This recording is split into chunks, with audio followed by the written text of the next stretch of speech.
कराची दमक new सब्जी मंडिया आज चेसबुतर बाज़ दुकान सुदकगाम बुनशुनिरदा आज शॉर्ट सर्किट सबब चेसबुतर।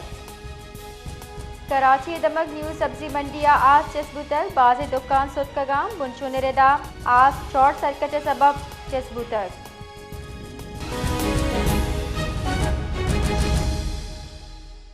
इधर गता मज़ीद तफसील देंगे जवाद। जी जवाद।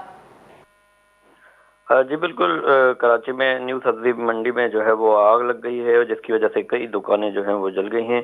आग जो है वो 1 घंटे से भी ज़्यादा देर तक जो है दुकानों को जलाती रही और फायर ब्रिगेड का अमला तब तक जो है नहीं पहुंचा था। आग की जो वजह है वो पुलिस की जानिब से बताई जा रही है कि शॉर्ट सर्किट की वजह से ये आग भड़क उठी थी। और दूसरी जानिब जो है डिप्टी मेयर सलमान मुराद ने मीडिया को बयान जारी किया है कि उन्होंने फायर ब्रिगेड और दीगर जो है अमला वो भेज दिया था। अभी हमें पुलिस की जानिब से और फुटेजेस भी मौसूल हुए हैं जिसमें देखा जा सकता है कि आग पर काबू पा लिया गया है और कई दुकानें जो है इसमें जल गई हैं। लोगों का जो साज सामान था वो काफ़ी जला है। इसमें अब तक जो है किसी जानी नुकसान की इत्तला नहीं है। जी बहुत बहुत शुक्रिया।